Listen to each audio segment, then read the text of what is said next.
Hello అండి అందరికీ. తెలంగాణ బీజేపీలో వర్గపోరు అనేది తారస్థాయికి చేరింది. బహిరంగంగానే నేతలు ఒకళ్ళ మీద ఒకళ్ళైతే ఆరోపణలు ప్రత్యారోపణలు చేసుకుంటున్నారు.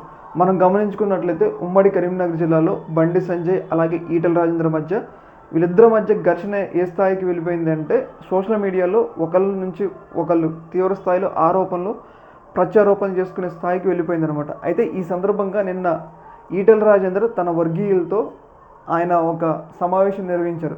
ఈ సమావేశం నిర్వహించిన సందర్భంగా ఆయన బహిరంగంగానే కొంతమంది వ్యక్తుల మీద, బీజేపీ పార్టీలో ఉన్న కొంతమంది వ్యక్తుల మీద విమర్శలు చేశారనమాట. అయితే ఈ సందర్భంగా ఈటల రాజేందర్ ఒక కొత్త పార్టీ పెడతారు అని చెప్పేసి అయితే వార్తలు అయితే వస్తాను. ఎందుకంటే బీజేపీ పార్టీలో ఆయన ఇంకా మనుగడ కొనసాగించలేడు. ఎందుకంటే ఆయనకి అధ్యక్ష పదవి చాలా దగ్గరగా వచ్చి వెళ్ళిపోయింది. పైగా ఉమ్మడి కరీంనగర్ జిల్లాలో బండి సంజయ్ లాంటి వాళ్ళు తన ఎదుగుదలను ఎదుగుతుంటే ఓర్చుకోలేకపోతున్నారు. ఈ సందర్భంగా ఆయన బీజేపీ పార్టీలో కొనసాగినా కానీ ఆయనకి ఎలాంటి గుర్తింపు ఉండదు అని చెప్పేసి ఆయన ఒక నిర్ణయానికి అయితే రావడం జరిగింది. ఈ సందర్భంగా బీజేపీ పార్టీలో కొంతమంది కీలక నేతలను ఉద్దేశించి ఆయన చాలా ఘాటుగానే మాట్లాడటం జరిగింది.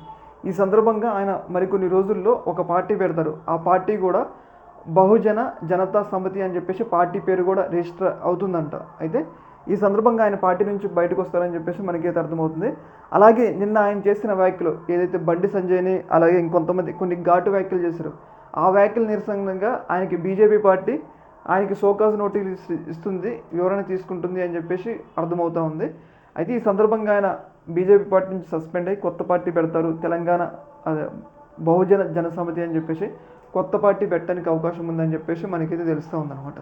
ఈ యొక్క అంశంలో మీ యొక్క అభిప్రాయం కింద కామెంట్లు తెలియజేయండి. ఓకే మరి, థ్యాంక్ యూ.